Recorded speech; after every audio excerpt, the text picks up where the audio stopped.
Hello, world. Great, wide, wonderful, wonderful world. That was me at the age of 2. It was my first time on a microphone in a studio. And today I'm back in the studio, still on a microphone, and I'm excited to launch this shiny new podcast. This is the Easy Marketing Guide with Julie Niehoff on the Listen Up Network. And every week we'll talk real marketing for regular people. You can do this. Stay tuned for our first episode. Hello, world.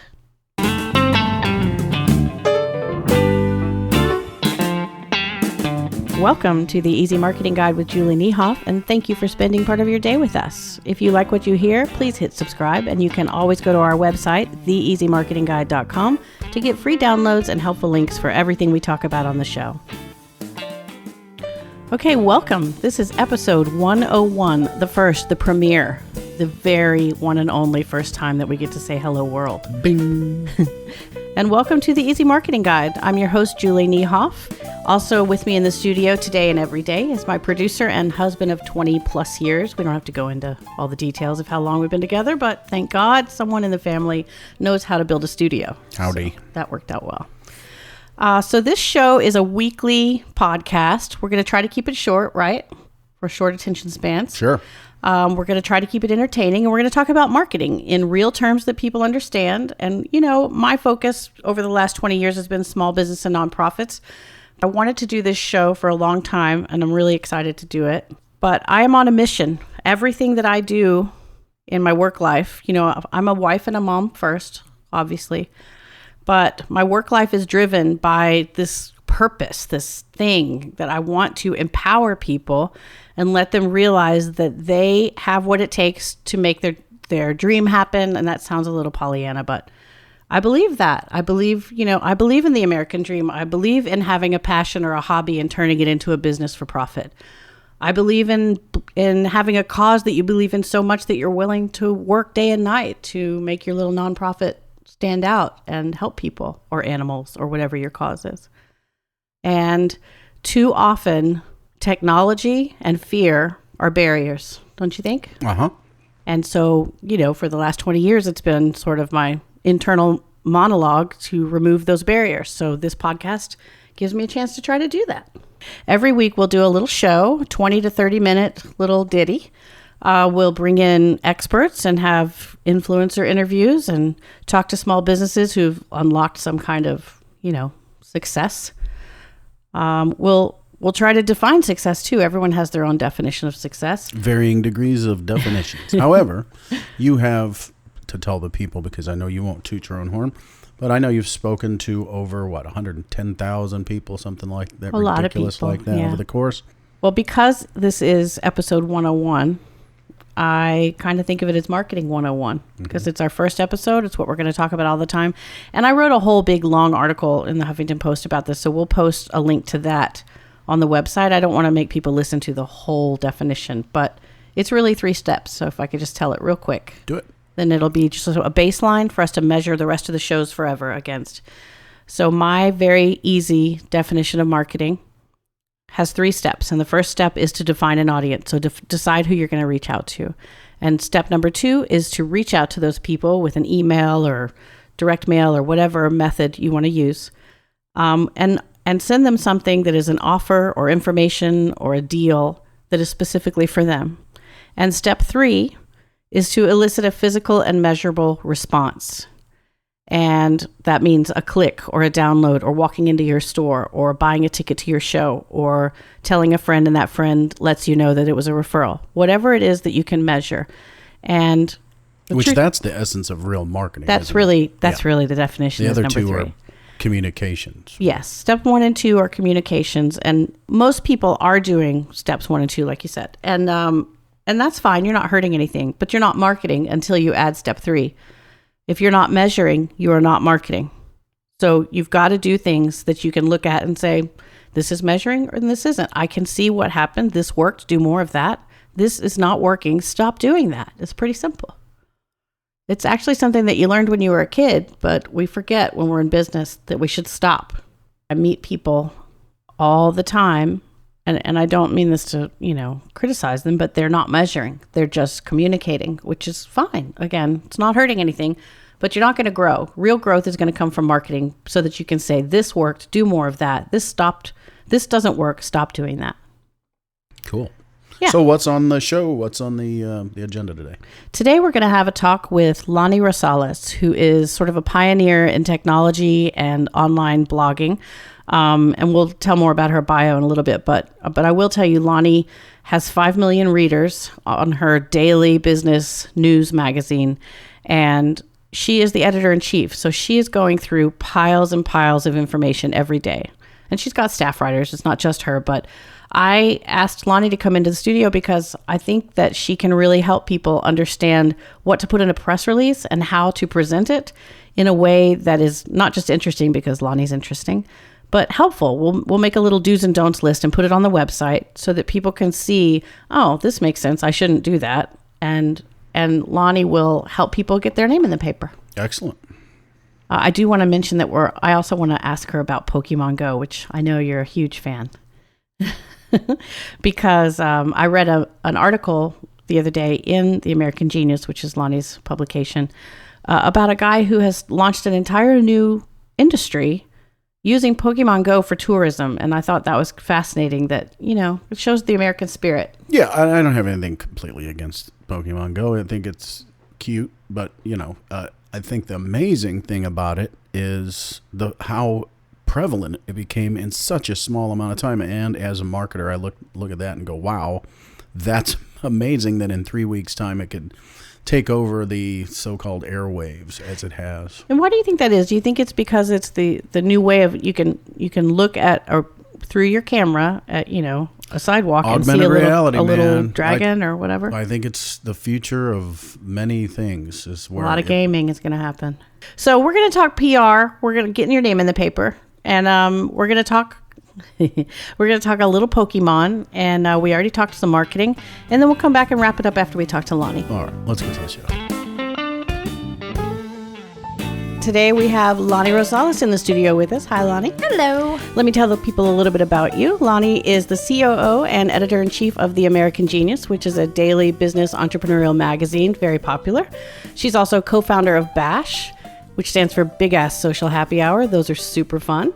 And she's been repeatedly named as one of real estate's 100 most influential leaders and one of the 12 most influential women in blogging. You can find Lonnie on Twitter. Her handle is @LANIAR, which is Lonnie AR. Let's talk about the American Genius and the daunting task of a daily, not just your daily life, but how do you manage going through all of the press releases, all of the submissions, all of the writers that you have. How many writers do you have right now? We have 32 staff writers. 32 staff writers. You're publishing every single day. Yes. And you're reacting to news that's out there. You're reacting to your own investigative stories. I've read many. You're keeping up with tech. How do you do all of that? I think that the tools that you use to manage your day are really important. Most business professionals start their day in their email. And one of the ways that I found to minimize how massive that is are two things. I set up, I use Gmail. I'm very loyal to Gmail because of all of their their suite of extensions. Words are hard. But so that's one way. I set up filters through Gmail. So if there's any words like Cialis or something, I just that millisecond of deleting it doesn't seem like a big deal, but those milliseconds add up. So I set up a filter for anything like that. The way that we choose what we're going to speak to is very unlike maybe some other publications. Mainstream publications, like let's say a news channel, they have to have a specific ratings number to hit. So they have to be a certain level of salaciousness, or they have to be a certain level of pandering or catering. Which is not a bad thing. That pays the bills, right? But we try to always keep in mind the business professional, the entrepreneur who doesn't have time to sift through garbage to get to something reasonable. So we're trying to always hit with every story something that any entrepreneur or small business professional can open up and read. So if I read a press release and I think, who the hell cares about this? Well, then it's obviously not going to go anywhere, because if I don't care about it, and if I can't see the implications for my business, either the PR professional hasn't done a good enough job to appeal to, an editor's senses, or it's really just something we don't care about. Somebody else might, we don't. Does So format matter to you? of As an how we editor? receive it? Yeah, I mean, we all see the template for this is how a press release is supposed to look. Yeah, Does that matter? Oh my God, that's such a great question. No, they're all so boilerplate, but the secret is on top of a press release, if you're ever emailing, even if you're a one-person entrepreneur machine and you're your own PR machine. I'm literally holding my breath. I can't wait. Put a What is crisp the secret? $100 bill clip to it. Secret. What is the secret? I wish it was money. I have to turn it away if it's money. The secret, truly, sincerely, is if you send a press release, put that below an actual personalized email, and you're going to be tempted to like explain your company or what you have. 1 or 2 sentences of why I should care, why our specific publication should care. That can get your name into the news 100 times faster than ever just sending out a regular old press release. Tell me why it matters. And if you're, for me, I'm not going to, come out to your office and interview you. It's going to be over email or something. So that's not time sensitive. But if it's, the local news station, let them know the next sentence, I can be available at X times, camera ready. Do the work for them. Like if you as a business professional are trying to get any media outlet's attention, do as much work for them as possible. And imagine those other editors having 200 to 300 emails a day just pertaining to that one branch of business. Would you tell the good people what camera ready means? Yeah, that means that you're not in your pajamas, that you, because look, sometimes we're in our pajamas, right? Don't tell people that. We're not sitting here in our pajamas Not today. now. We're not. We did our makeup and everything. We did. We'll take All a the picture. makeup. But no, just that you're not going to. If you try to do scheduling in advance and say, hey, look, these are the windows of time that I can be camera ready. I can have my makeup and hair done, and I can come to you. You don't have to say all that, but just say camera ready. They'll know. That also means that you're willing to arrive to their studio, that you're not going to have to say, oh, I can't do it at this time. Let me do it another time. Like, Sure. do the thinking for them. If you can think forward and save them 2 or 3 emails back and forth, you're increasing your chances of getting media coverage. What about sharing photos or images of any kind, whether it's of a product or of people using the product or of their store or whatever? Some publications will use them. Sometimes they won't. It doesn't hurt to do it. Sometimes including images can actually land you in a spam filter. So you want to maybe do it in the second email if they've confirmed, or if they've shown any interest, you can always, send them back with some emails, because then you're not in their spam filter. Hey, here's some, creative assets that might be helpful to you. And that's pretty common. Large organizations that have like a big PR branch will send us a really high resolution logo, for example. They'll send maybe a headshot of whoever an interview is completed with. So yeah, just thinking ahead in that aspect. But with the initial outreach to any media, maybe don't, because you might end up in a spam filter on accident, and then they don't hate you. They just never respond because they didn't get it. Great advice. But for our publication, we do most of our own creative assets, which means we do the image in the story. We will create that because we have a specific look that we try to have for all of our images. So if you send us something, we may or may not use it. Okay. But for example, the Austin American Statesman, that saves them from having to send out a photographer if you're sending them high quality art in your, response. Okay. And I tell you what we'll do is we'll make a checklist of the things you're telling us and double check it with you. And then we'll put it on the website so I people love that. don't have to run back home and write this down. They can go to the website, theeasymarketingguide.com. Cool. And pull down your checklist. Anything else that you want to add? Does length matter? That's not a... Does the length of a press release matter? There you go. The length matters less than what you're offering. Oh, God. Really? It's not okay. No, it's true. Sometimes they're really, really long. And imagine if I'm getting 300 long press releases every day, sometimes the shorter the better, because I need to be able to read it quickly. And also, if you're sending, whether you do a fancy press release or you're literally just sending bullet points out, it doesn't matter, so long as it's concise and it can be skimmed. So try to, every other line or two, don't write it like an English essay. Write it as if I have 6 seconds to try to read the entire email. Wow, Lots of page that's breaks. great advice. That is great advice. So if someone were going to send you or any editor their press release and they followed the things that you've said. They include 1 or 2 lines ahead of the press release explaining why it should matter to you or your publication or your readers. They've kept it short. They've written in a way that you could read it in 6 seconds. It's not over the top, right? I'm assuming you're also including that they don't say ours is the best and leave it at that. Oh my God. If you say revolutionary, I'm not even going to read it. So avoid revolutionary. Let me just write that down. Thomas Jefferson was out. Yeah. We don't want you, Thomas Jefferson.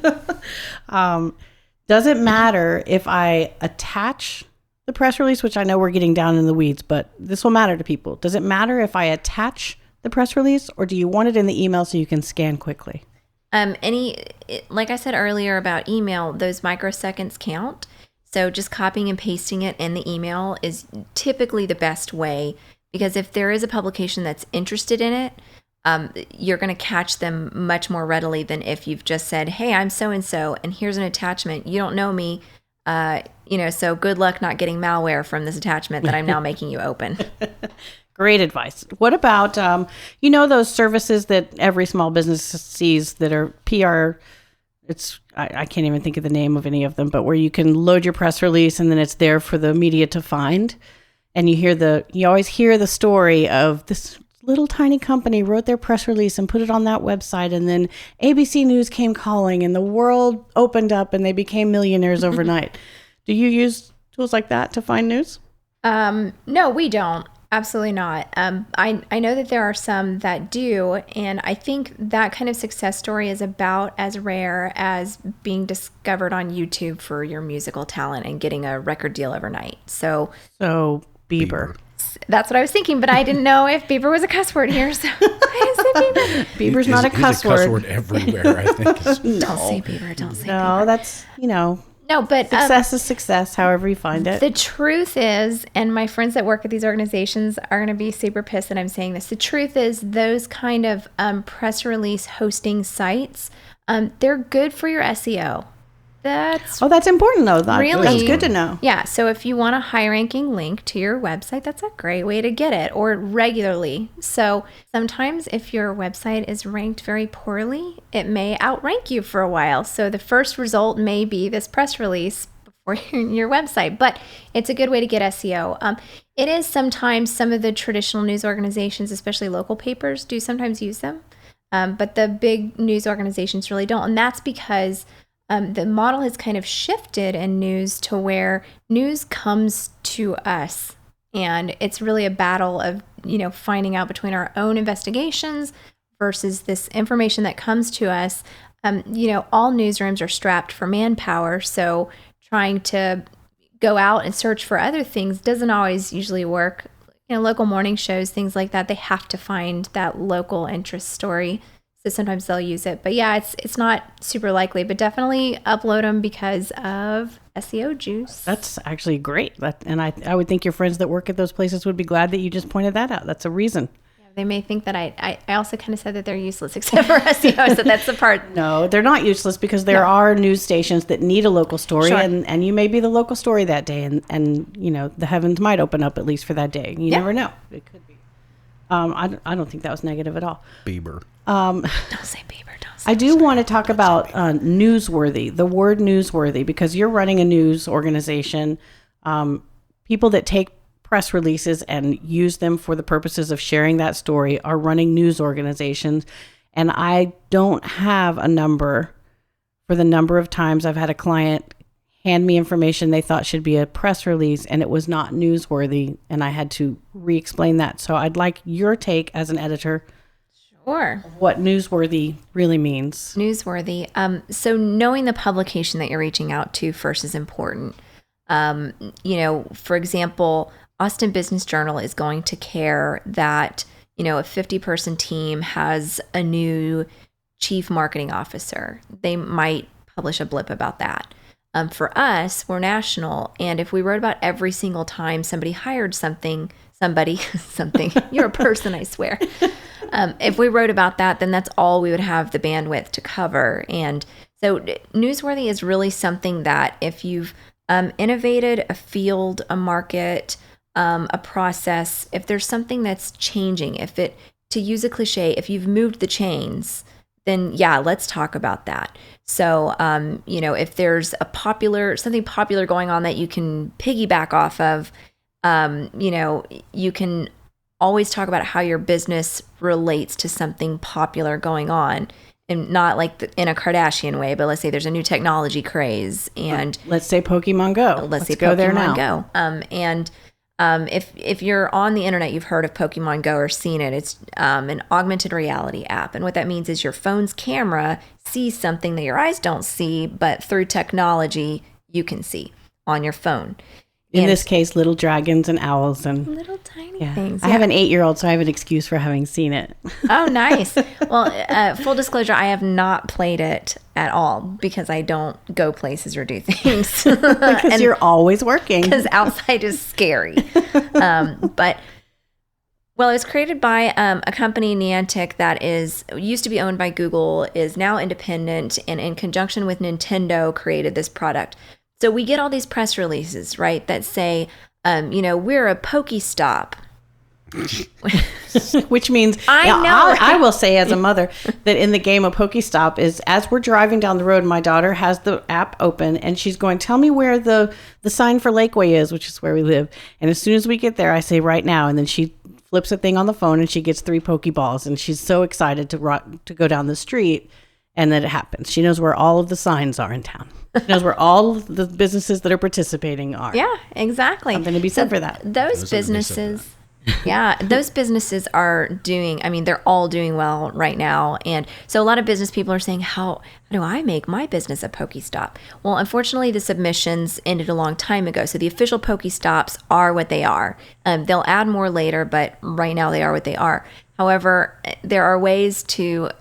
I'm using air quotes with my hands. There are ways to lure, and you can probably speak more to this, but your business can lure. This sounds so bad. Why do they use that word? I didn't make that word up. That's what the game is reality. using. But you can lure other Pokeballs to your location, but you can make it to where your location. Free candy in a van. Yeah, with no windows. Yeah. Okay, be cool. That's old school. Sure That's old legit. school. I do take her a couple nights a week. We go to the Galleria, which is an outdoor plaza, and there are children and adults walking around. We see them, and I am first of all a little freaked out that it's so many adults, but it's okay. Whatever floats your boat.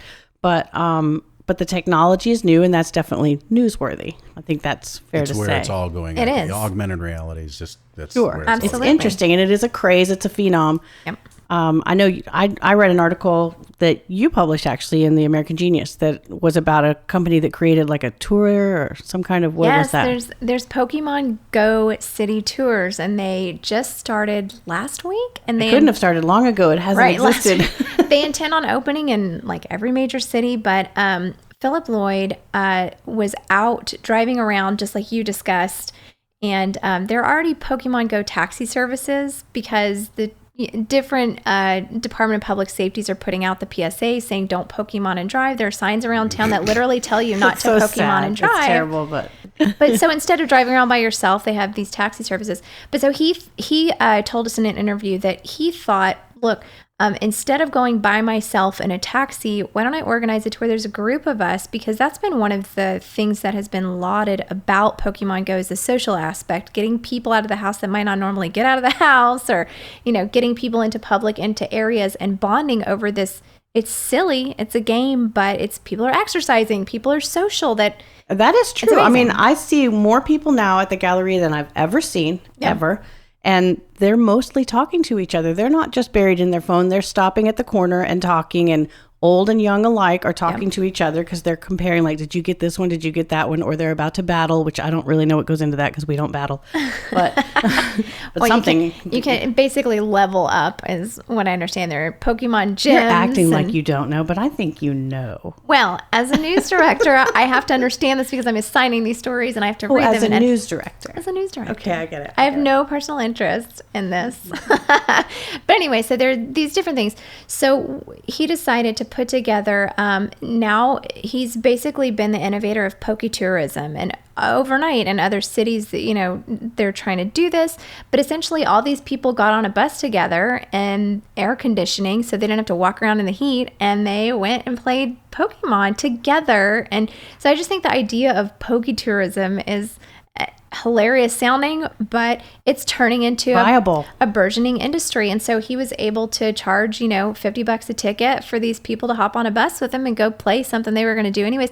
And if they showed him in costume, it was half off, right? So that's cool. Wow, that's cool. So community building also. So could we add to that? And like people from the nonprofit world, please jump in and start adding, like wherever there's a Poke gym, which is where you battle, or wherever there's a Poke whatever, also have signs up that say, if you clean up the park, we'll give you X, Y, or Z, and then they win an egg or a Pokeball or whatever, something so that we could turn it into something for social good, not just getting on the bus with air conditioning. Yep. No, that's true. And I don't have the name on me, but there is someone who was going around town basically doing that with a group of people. They were doing trash pickups as part of their Poke tour around the city. Now, doing that in Austin might be a little complicated because it's super hot right now, like almost Las Vegas hot. Yeah, but it's hot. Air conditioning on a bus sounds nice to me. I love that. I love that. I think this was great. I really appreciate your time today, especially because I know that you have to rush back and you have 14 other meetings and you still have to publish your daily today. Everything's always on fire. Everything's Always a on pleasure fire. to have you in our Thanks studio. for having me, you guys. Yeah, please come back. I will. And I love Lonnie Rosales. Thank you, Lonnie, if you're listening. She's awesome.